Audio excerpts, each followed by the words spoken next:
Aos irmãos da Casa Espírita Cristã Maria de Nazaré, a minha saudação. Meu nome é Márlio Lama e você é o responsável pela condução do estudo doutrinário de hoje. Como é de praxe em nossa instituição, nós vamos iniciar o nosso trabalho com uma prece de abertura.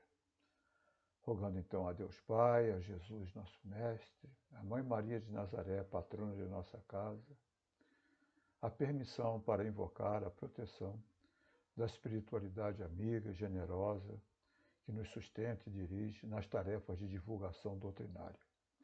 Seja então, Senhor, em nome da direção espiritual do trabalho, em nome de Jesus, nosso Mestre, em nome de Deus, nosso Pai, de amor e de misericórdia, que nós possamos ter a permissão necessária para considerarmos iniciada mais uma etapa de estudo de doutrina espírita na nossa instituição. Graças a Deus.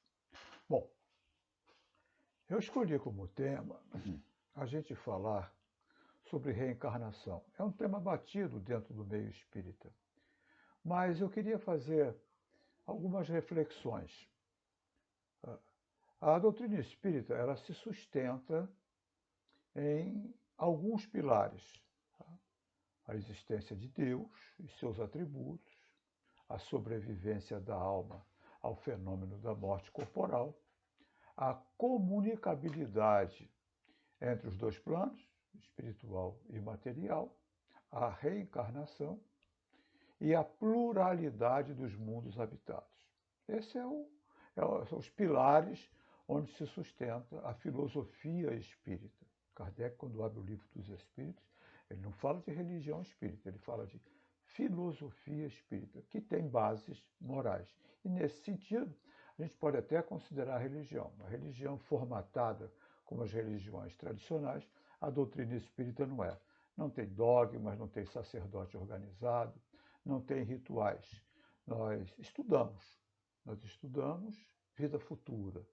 Nós estudamos consequências das nossas ações na continuidade da existência. Porque todas as religiões falam de continuidade da existência. Ora, em que condições se dá essa continuidade? Só vivemos uma vez? Voltamos? Aí as religiões, cada uma delas, tem lá as suas formas de interpretar. A doutrina espírita, ela traz bases filosóficas para que a gente entenda a continuidade da existência. Então, no Livro dos Espíritos, no capítulo 4 da pluralidade da existência, Kardec faz algumas perguntas aos espíritos. Vou separar algumas só para a gente pensar em cima delas. Como pode a alma que ainda não alcançou a perfeição durante a vida corpórea acabar de depurar-se? É a questão 166. Sofrendo a prova de uma nova existência. Resposta dos espíritos. Então, eles nos falam da finalidade da encarnação, que é evolução. Nós encarnamos numa finalidade de evoluir, de crescer, de aprender. Então, uma encarnação serve para aprendizado. Como realiza essa nova existência? Será pela sua transformação como espírito? Ou seja, o que Kardec pergunta? Olha só, olha a inteligência da pergunta. Ora, se precisa passar numa nova existência, como é que é essa nova existência? É lá no mundo espiritual? É como espírito? E o que os espíritos dizem? Depurando-se, a alma indubitavelmente experimenta uma transformação. Mas para isso lhe é necessária a prova da existência corporal. Então, os espíritos nos falam de reencarnação. Novas existências, ou seja, reencarnar. E, para que a gente possa fazer o nosso raciocínio, qual o fim objetivado com a reencarnação? Na questão 67. Expiação, melhoramento progressivo da humanidade. Sem isso, onde a justiça? Olha a coisa que interessante. Sem isso, onde a justiça? e a justiça da reencarnação, em que se funda o dogma da reencarnação, na justiça de Deus e na revelação. Pois incessantemente repetimos, o bom pai deixa sempre aberta a seus filhos uma porta para o arrependimento. Bom, aí nós vamos pensar em algumas alternativas da humanidade para a discussão filosófica da vida futura. Nós vamos discutir se reencarnação é uma filosofia ou se reencarnação é um fato. Se reencarnação é uma especulação filosófica ou se reencarnação é um fato. Kardec faz essa especulação filosófica, porque ele, lá no livro Obras Póstumas, ele, num dos seus textos, ele fala sobre as 5 alternativas da humanidade no que diz respeito à vida futura. Porque essa é uma questão existencial que a gente tem. O que a gente veio fazer aqui? De onde a gente veio, se é que veio, e para onde a gente vai, se é que vai. Essas 3 questões são as grandes questões existenciais que todas as filosofias e todas as religiões, de alguma forma, tentaram responder. Kardec, então, analisa, obviamente de forma sintética, as 5 alternativas com relação à vida futura, a partir das doutrinas. A doutrina materialista. Na doutrina materialista, a inteligência do homem é uma propriedade da matéria. Ou seja, nós não temos passado, nós não temos futuro. Nossa inteligência é uma propriedade da matéria, que se organiza de uma forma, segundo eu posso entender, aleatória, a partir de um acidente biológico. Então, o que nos difere de um repolho, por exemplo, é um acidente biológico. O repolho também é um ente vivo, né? É um ser orgânico. Mas, por essa teoria, nós não temos passado, nós não temos futuro. É o hoje, o aqui e o agora, ainda que incerto com relação ao tempo que nós vamos estar aqui. É uma forma de pensar.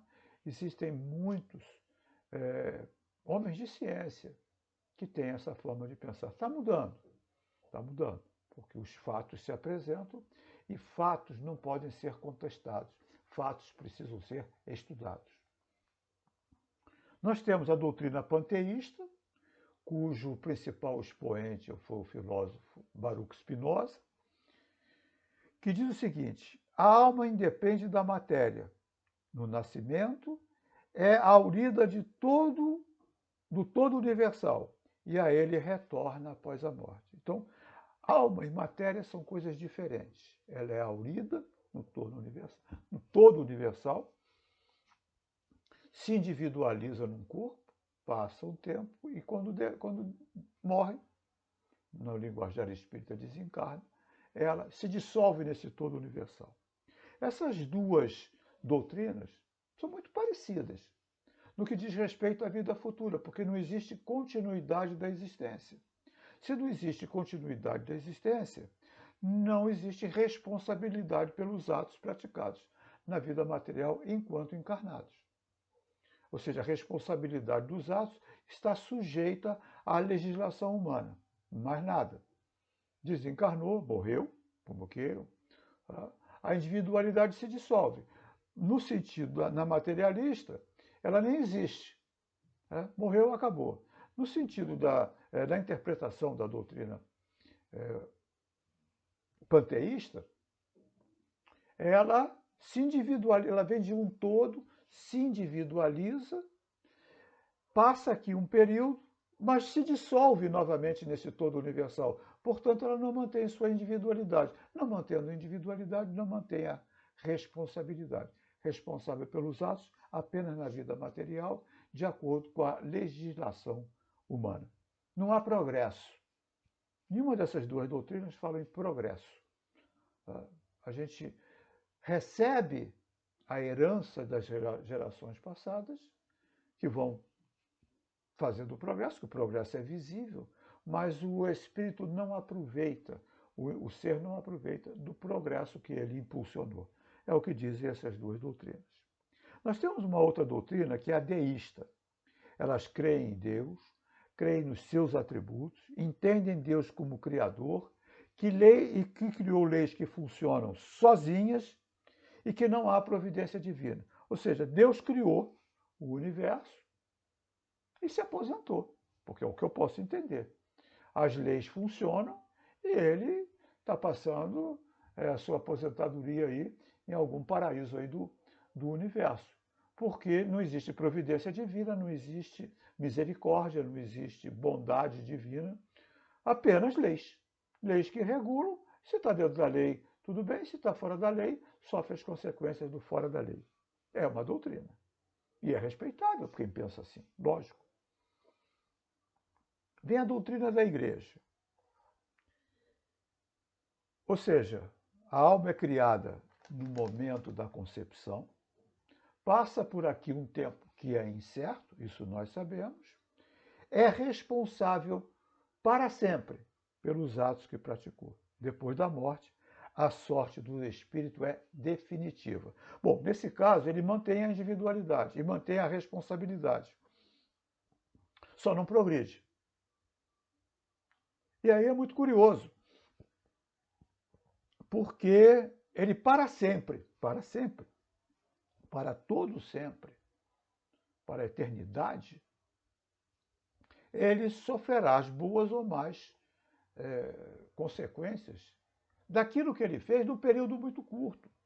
Isso vai até contra um princípio da física. Né? Cessar da causa, cessa o efeito. No caso aqui da doutrina da igreja, cessar da causa não cessa o efeito, ele permanece para sempre. E vai muito contra também a justiça divina e a bondade, porque justiça e bondade têm que andar paralelas. Não há possibilidade de a pessoa ser boa e não ser justa, nem ser justa sem ser boa. Porque se eu for mais bom, me desculpem, meio no castelhano, né? Porque o castelhano tem essa. Se eu for melhor, mas eu quero falar mais bom com alguém do que mais bom do que o outro, eu estou sendo injusto. E se eu não for justo com os dois, eu não estou sendo bom. Então, justiça e bondade caminham de forma paralela, são irmãs gêmeas. E, ao mesmo tempo, vai contra também ao que o próprio Deus prega. Porque Deus não cobra da gente misericórdia, não cobra da gente amor aos inimigos, não cobra da gente perdão das ofensas, perdão e esquecimento. Não é só perdão, não. Perdão e esquecimento. É brabo isso. Tá? Fazer o bem a quem não te faz bem, ele não cobra isso. Como é que ele mesmo, sendo a divindade, o ser perfeito, não faz aquilo que ele espera de os seres imperfeitos? Então, pune para sempre. Ah, bom, mas vai para o céu. Se foi legal, vai para o céu. Bom, os pré-requisitos para o céu são bravos. Tá? Os pré-requisitos para o céu não é para qualquer um, não. Tá mais fácil da gente ir para o inferno. Porque são 10 mandamentos. Tudo bem, alguns, creio eu, que não seja nenhum sacrifício. Não matarás. Tudo bem, acho que já ultrapassamos essa fase, se é que a tivemos no passado. Né? Não prestarás falso testemunho, não mentirás. Bom, aí já começa a ficar meio complicado. Tá? Não cobiçarás a mulher do próximo. Complicou mais ainda para muita gente. Tá? Então, já ficam algumas coisas meio complicadas. Não cobiçarás as coisas dos outros. Olha só. Depois vem 7 pecados capitais, entre eles gula. Quer dizer que um bombom leva para o inferno? É essa a interpretação? Porque se for, é melhor comer a caixa inteira, pelo menos vai satisfeito. Né? Luxúria. Tem pensamentos, luxúria, inveja. Cuidado para não confundir inveja com ambição. É bom a gente separar. Inveja é a gente ficar mal com o que o outro tem. Isso é inveja. A ambição é querer melhorar e atingir o patamar de qualidade do outro. Isso é diferente, porque isso é positivo. Eu ambiciono me tornar um profissional melhor. Eu ambiciono me tornar um espírito melhor, um ser humano melhor. Essa ambição é positiva. Ela é negativa quando, às vezes, para fazer isso, eu causo prejuízo. Mas a ambição, nesse sentido, é extremamente positiva. Porque se a gente não ambicionar ser um ser humano melhor, o que a gente está fazendo aqui? Para que serve uma existência? Se a gente não ambicionar cada vez se tornar uma pessoa melhor profissionalmente, intelectualmente, isso é uma ambição. E muitas vezes nós temos exemplos. Então a gente vê um exemplo de alguém bem sucedido no nosso ramo, a gente, poxa vida, o que esse cara fez para chegar lá? Vamos ver o caminho que ele fez e eu vou fazer também. E isso a gente progride. Então essa ambição não é uma coisa negativa, não. Inveja sim. Mas veja só, quantos pré-requisitos para ir para o céu? É muito provável que o inferno esteja muito mais cheio. E é para sempre esse sofrimento. No fogo eterno. Fogo é a dor pior que a gente pode sentir, a dor da queimadura. É esse o Deus? É esse o Deus de amor? É esse o Deus de misericórdia? É esse o Pai que Jesus falou? Enfim, há quem acredite. Às vezes é tão dura essa crença, tão dura, que na doutrina católica eles criaram um purgatório. Mas não progride. Então alguém aqui tem que ficar orando pelos espíritos que estão no purgatório para purgá-los, limpá-los para eles poderem ir para o céu. Já é um alento. Isso é uma invenção humana. Tá? Até porque o purgatório existe dentro da doutrina espírita, que é aqui que a gente está vivendo. Mas na doutrina protestante nem isso tem. É definitivo mesmo. Tanto que na doutrina protestante não se ora para os mortos, se ora para os familiares que ficaram. Primeiro porque eles entendem que sendo um irmão, ou seja, de confissão religiosa, já vai para o céu mesmo. Já está definido por Deus que aqueles vão para o céu. Tudo bem. Esse Deus parece que é meio parcial. Deus capacita os escolhidos. Então tem escolhido e não escolhido? Que história é essa? Tá? Quer dizer, quando Deus cria, já bota uns para serem escolhidos e já botam outros que não vão ser escolhidos. Que parcialidade é essa? Mas tudo bem, vá lá. Tá? Mas, se foi para o céu, não precisa de prece, porque está no céu. E se foi para o inferno, não precisa de prece, porque não adianta. E parece brincadeira, mas não. Kardec faz essa reflexão. E eu estive uma vez no velório de um querido amigo meu que desencarnou já tem algum tempo, e ele era protestante, e no velório o pastor fez uma oração lindíssima, por sinal, uma coisa muito bacana, de conforto à família. De conforto à família. Porque o irmão já estava no céu, então ele não precisava de prece. É uma forma de interpretar. E vem a doutrina espírita, que é a quinta alternativa, que nos fala de um progresso contínuo. Que o espírito tem um começo, e esse começo é igual para todo mundo, simples e ignorante, que tem uma finalidade, porque a obra da criação ela tem uma finalidade, nós chegarmos à perfeição, através de um processo sucessivo de vidas, através dos vários reinos da criação e depois na forma humana, um processo sucessivo de despertamento de potenciais intelectuais e morais que nós trazemos em germe. E todos os espíritos criados, ou simples e ignorantes, têm o mesmo destino, estão sujeitos à mesma lei, às mesmas leis, e têm o mesmo tempo, porque nós somos imortais. Os tempos de criação é que são diferentes, porque Deus cria sempre. O que parece mais justo? O que parece mais lógico? O que parece mais racional, mais de acordo com a bondade divina? Você punir para sempre, por um conjunto de erros, às vezes severos, às vezes graves, passando a mão na cabeça de ninguém, não. Tem gente que é muito má, e má mesmo, tem prazer em ser mal. E a gente está vivendo num mundo onde existe isso. Tem gente que mata pessoas de fome para satisfazer a sua ganância, o seu egoísmo. São pessoas más. E serão responsabilizadas perante a lei. Mas para sempre? Por um tempo? Causaram isso? Será que não tem uma nova oportunidade? Às vezes a gente, até na nossa dureza de coração, diz, não precisa, isso daqui vai para o inferno mesmo. Mas isso é dureza do nosso coração. Afinal, Deus não quer a morte do pecador, Deus quer a morte do pecado. Deus quer que se cesse a causa, e não o causador. Essa é a lei, essa é a providência divina, essa é a misericórdia e a bondade divina, que a ninguém fecha as oportunidades. Fora que, como o nosso tempo de vida é incerto, que Deus é esse? Que se alguém desencarna com 5 anos e cumpriu lá os dogmas da sua religião, vai para o céu?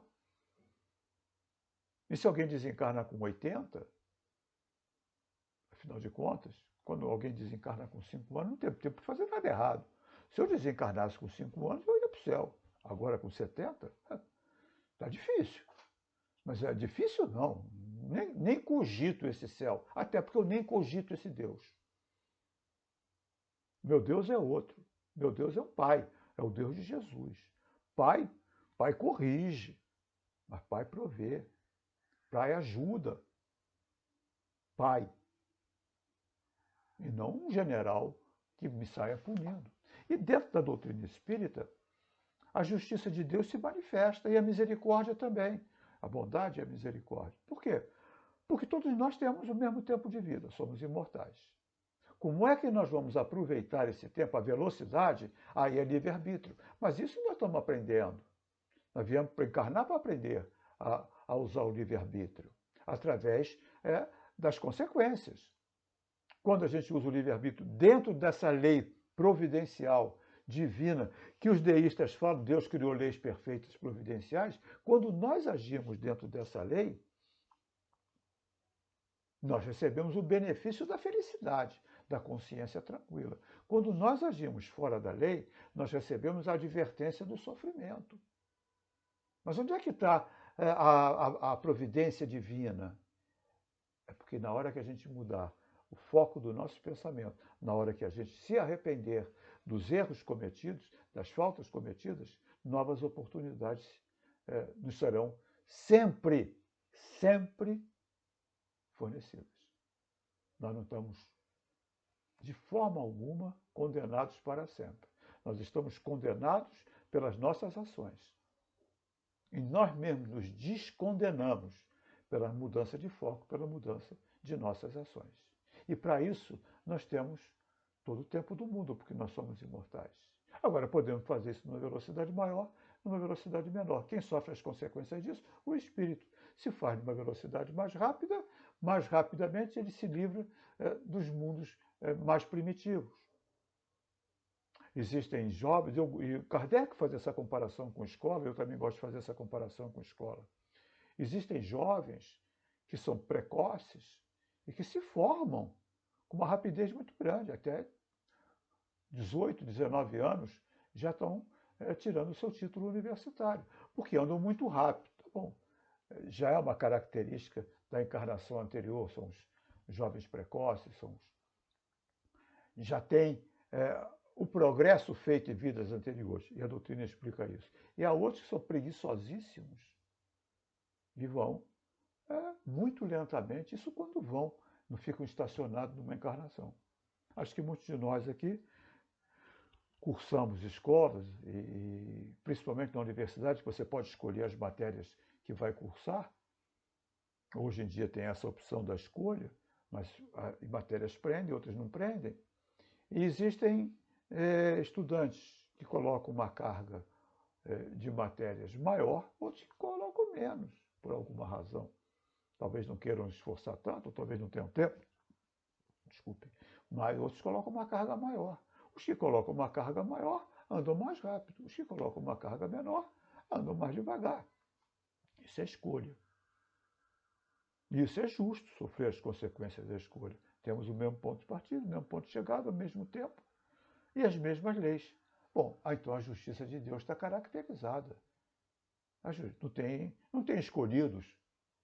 A gente se auto-escolhe como um espírito numa evolução mais rápida ou menos rápida.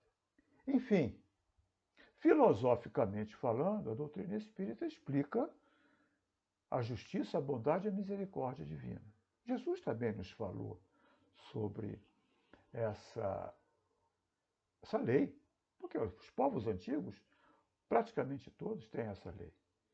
A lei entendem a reencarnação, às vezes com o nome de ressuscitar, mas não necessariamente. Ressuscitar seria uma improbabilidade muito grande, uma impossibilidade.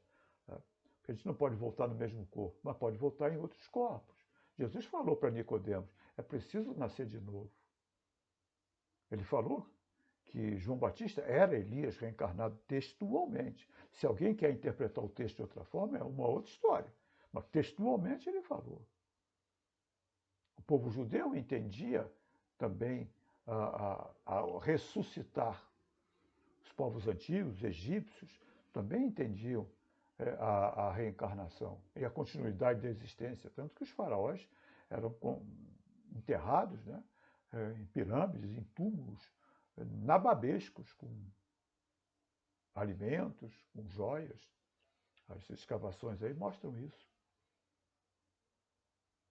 O próprio cristianismo primitivo tinha a reencarnação como algo pertencente ao processo. Isso foi acabar lá pelo século II, III, século III, lá com o Justiniano e a mulher dele lá, a imperatriz lá, que resolveu achar que seria uma humilhação ela, uma imperatriz, voltar como uma criada. E pressionou para que a reencarnação fosse banida dos princípios da igreja. Havia uma encrenca muito grande lá entre duas correntes do pensamento cristão.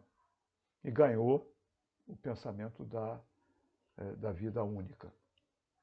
Mas foi disputa de homens, foi disputa de seres que não tinham nem uma percepção de vida futura muito boa. Hoje, a gente ainda discute isso. Existem muitas pessoas que falam, se reencarnação existisse, por que nunca ninguém voltou para contar? E é curioso porque todos nós viemos, e todos nós contamos uma história. E como é que nós contamos essa história?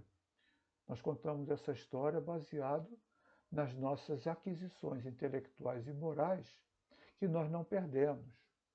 Isso demonstra que nós somos seres completamente diferentes uns dos outros. Então nós temos um passado que não começou na nossa encarnação. Porque às vezes nós vamos ver filhos gêmeos, univitelinos, com personalidades, gênios e competências completamente diferentes. Como pode?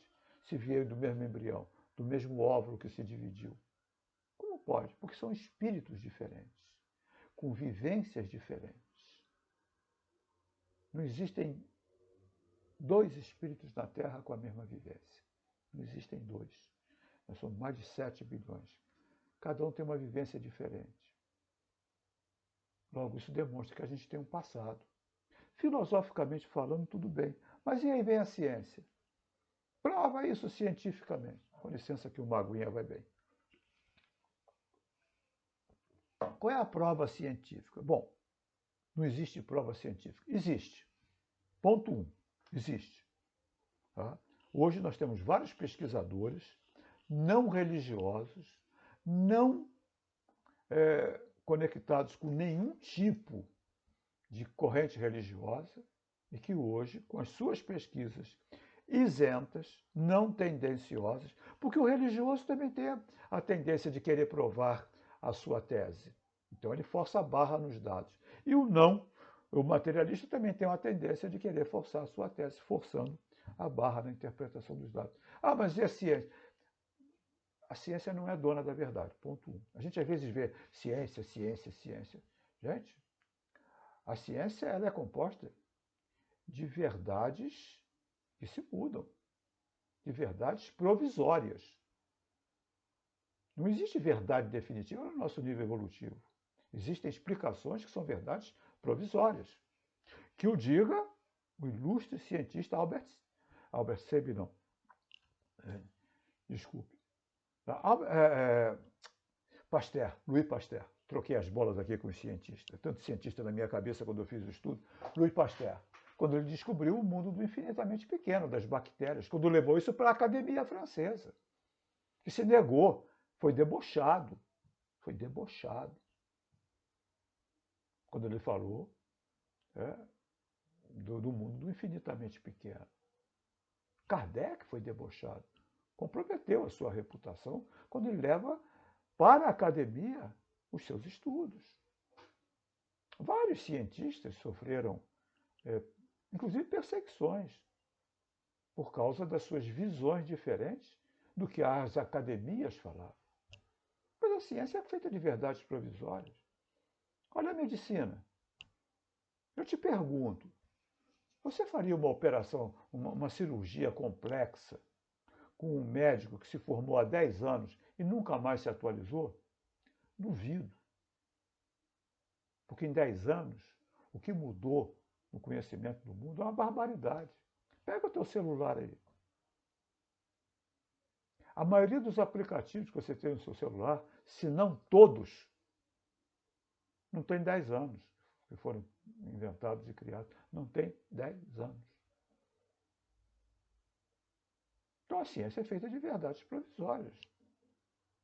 Se o seu computador tiver 10 anos, ele pode estar até funcionando, tá? Mas já não consegue mais ser atualizado. Tal é a evolução da informática. O que era verdade há 10 anos, hoje não deixou de ser verdade, mas foi acrescentado. Então esse negócio é ciência. Então, vamos devagar com esses dogmas. Isso é dogma. Não se questiona conhecimento científico. Questiona sim. Até porque, se não questionar, não evolui. Fatos novos se apresentam, têm que ser interpretados e analisados à luz do conhecimento científico da época e, em se tornando verdade, conhecidas suas leis, agregado ao conhecimento científico, que já existe. Vai lá para o arcabouço das ciências. Mas nós vamos falar de um cientista muito interessante, o Dr. Stanislavski Grof. Acho que é essa a pronúncia, me perdoem se a pronúncia for diferente, é tchecoslovaco, não falo, obviamente. Mal e porcamente consigo falar algumas palavras em inglês. Dr. Stanislav Grof é um médico tcheco, logo depois da Segunda Guerra Mundial, e ele é um psiquiatra. O que se sabe na ciência, tá, quando se trata da esquizofrenia, é que os epiléticos não têm esquizofrenia. Isso é um fato. E a esquizofrenia é uma alteração psíquica que não tem área específica no cérebro. Você não pode dizer numa tomografia, depois acaba marcando, mas se aquela pessoa é ou não é esquizofrênica. É pelos sintomas. Porque é uma doença espiritual. Emmanuel fala isso. Tá? Emmanuel fala que a esquizofrenia é uma doença espiritual, é do espírito. Então ela não tem marca no cérebro, mas ela tem reflexos no comportamento. E o esquizofrênico tem crises de distorção de realidade. E essas crises muitas vezes são severas. Ela tanto não tem marca no cérebro que muitas vezes a esquizofrenia ela vai se manifestar com 30, 40 anos de idade até. Às vezes um pouco menos, às vezes um pouco mais. E como é que se tratava a esquizofrenia? Desde o passado. Criando-se um ataque epilético artificial. Porque se o epilético não tem esquizofrenia, quando o esquizofrênico estava em crise, criava-se um ataque epilético artificial. Através do quê? Choque elétrico. Dava aquela convulsão para tirar o paciente da crise. O que é uma tortura. A doutora Anísia da Silveira foi uma das lutadoras para um tratamento mais humanizado dos doentes mentais. Mas era a única forma que tinha. O Dr. Stanislavski Grof estava pesquisando uma nova droga na época chamada ácido lisérgico, o LSD, que depois a turma dos hippies passou a usar à vontade para fazer viagens. Procurando com o LSD, que era uma droga nova, criar o tal ataque epilético, mas aí não mais usando aquela tortura do choque elétrico, e sim através de um de química no cérebro, da mudança na química cerebral. E o que aconteceu com um dos seus pacientes? Espontaneamente começou a regredir na sua vida. E o doutor Stanislau, psiquiatra, muito provavelmente conhecia técnicas de hipnose, podia não utilizar, mas conhecia, certamente. E ele foi deixando, e foi levando, e foi conduzindo aquele paciente. E o que acontece, uma coisa curiosa, ele dá um pulo e começa a falar de experiências de vida, de uma vida que não era aquela, de um passado que não era o passado dessa existência dele. E o Dr. Stanislau ficou muito curioso e foi lá e descobriu a matriz espiritual da esquizofrenia. É um dos pioneiros da psicologia transpessoal, a quarta força. Depois ele se mudou para os Estados Unidos e lá com suas pesquisas. Entraram outros, Abraham Maslow também, vários outros pesquisadores. E a psicologia transpessoal, ela trata do quê? Terapia de vidas passadas. Ela trata o paciente na vida em que aconteceu o episódio que gera o transtorno psicológico. É essa a base da transpessoal. Transpessoal, além da pessoa. Outro pesquisador incrível, o Dr. Ian Stevenson, Universidade de Virgínia, se não me engano, professor doutor, com vários casos de pesquisas comprovadas de reencarnação. Tem um episódio da vida do Dr. Ian Stevenson, que um jornalista americano chamado Tom Schroeder escreveu um livro chamado Almas Antigas. Muito interessante esse livro. O Tom Schroeder, que era cético com relação à reencarnação, ele se propõe, ele faz uma proposta. Um jornalista muito respeitado, chegou a ser até candidato, uma vez a ser cogitado para o prêmio Pulitzer, o maior prêmio de jornalismo dos Estados Unidos. Não tem aqui na minha memória se ele ganhou, mas ele foi bem cotado. Um jornalista investigativo. E aí ele falou com o Dr. Ian Stevenson, o senhor me permite acompanhá-lo nos seus casos? Porque eu não acredito nisso. E eu gostaria de fazer uma reportagem sobre isso. O Dr. Ian Stevenson, perfeitamente, você é muito bem-vindo. E Dr. Ian Stevenson pesquisava alguns casos nos Estados Unidos, mas vários casos na Índia. Ele estava acompanhando vários casos. E o Tom Schroeder foi junto com ele. E no final da viagem, o Tom Schroeder escreveu um livro sobre os episódios, Almas Antigas, eu já tinha dito. Ele conclui o seguinte, ele fala, não estou convencido de reencarnação. Olha o que é a dureza do raciocínio. Não estou convencido de que exista a reencarnação. Mas os fenômenos que eu presenciei, somente a reencarnação pode responder. Eu não consigo entender a cabeça de uma pessoa dessa, mas tudo bem, eu não estou aqui para entender a cabeça de ninguém. Mal porcamente eu tento entender a minha.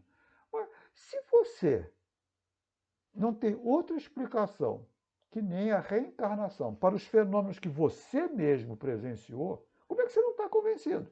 Mas, enfim, tá? Nós temos um outro famosíssimo, Dr. Raymond Jr., falando sobre vidas sucessivas. Nós temos aqui no Brasil um pesquisador já desencarnado, Hernani Guimarães, e tantos outros pesquisadores. Então, reencarnação, ela não é uma especulação filosófica, ela é um fato cientificamente comprovado. Agora,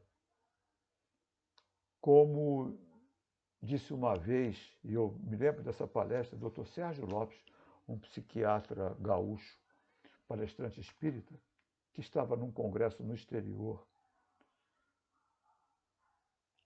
de medicina. E ele levantou essa hipótese, né, da reencarnação.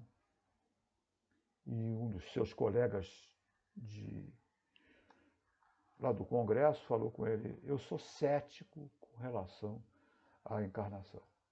Aí ele disse: mas o senhor já estudou? O senhor já se aprofundou no conhecimento? Já fez algum tipo de investigação? Não, nunca.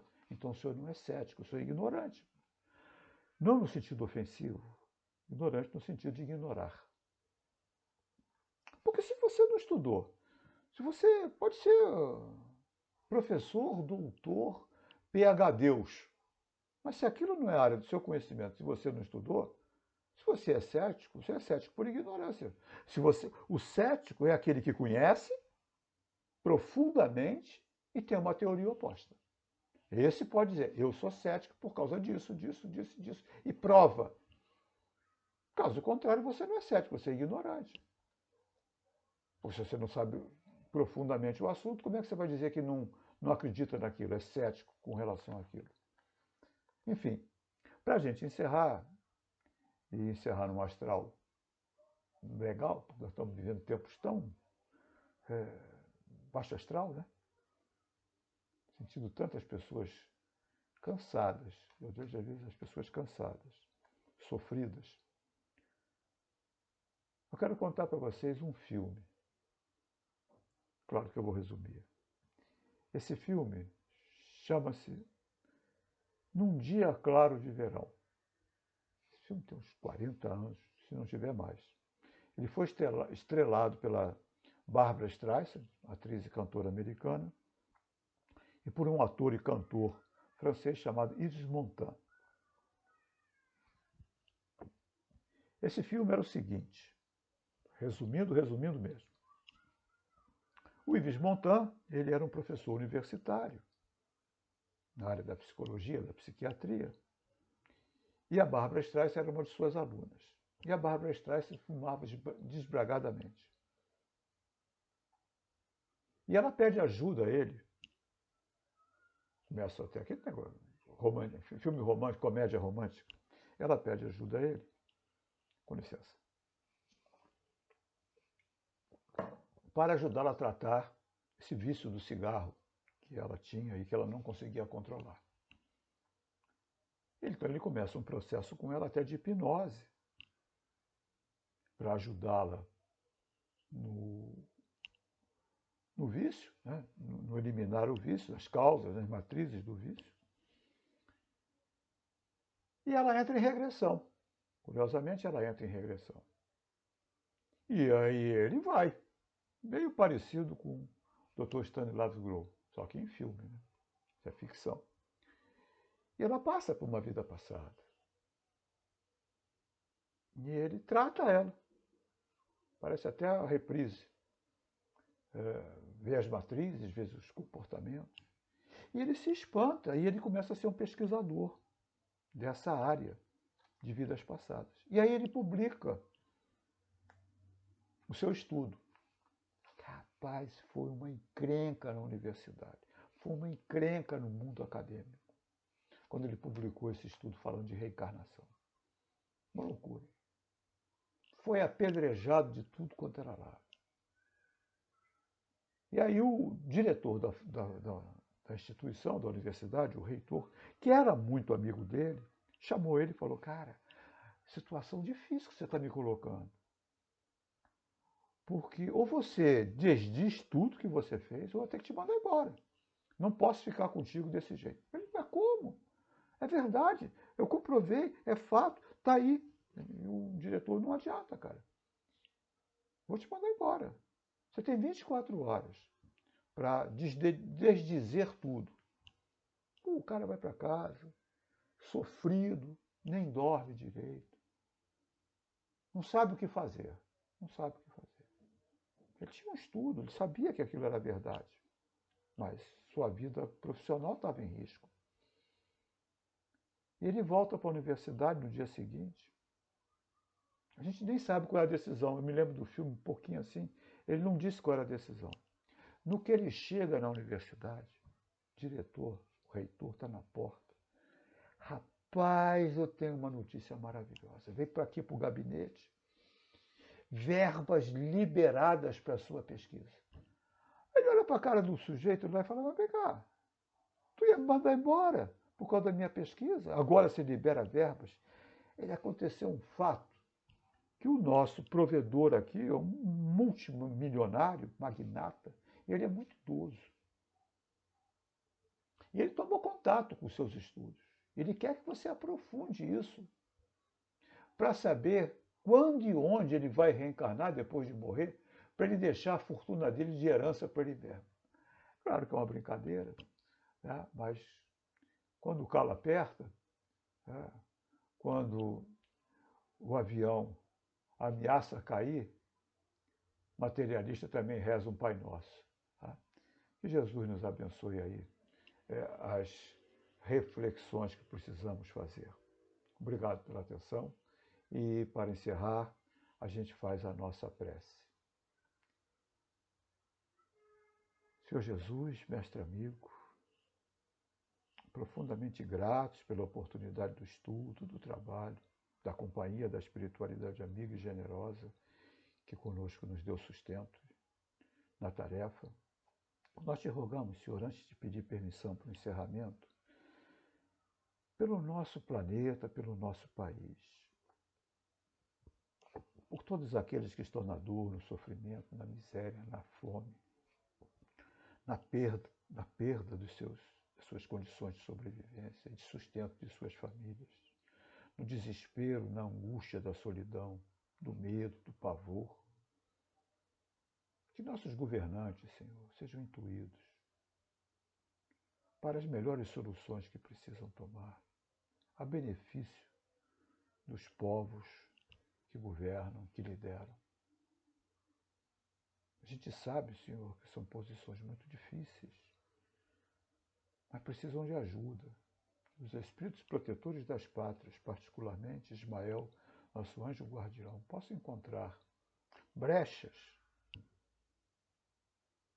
junto com as suas falanges para intuir nossos líderes, governantes, a todos nós, a podermos viver em mais paz, em mais fraternidade, em mais prosperidade. Despede-nos, Senhor, na sua doce e bendita paz. Toma conta de nós, Senhor, e que em nossas vidas se realize sempre a sua vontade. Então, em nome da direção espiritual do trabalho, dos espíritos que conosco dividiram a tarefa, em nome de Jesus, nosso Mestre, de Maria de Nazaré, mentora de nossa casa, mas sobretudo em nome de Deus, nosso Pai de amor e de misericórdia, possamos dar por encerrado essa etapa de estudos de doutrina espírita em nossa instituição. Muito obrigado, paz a todos, fiquem com Deus.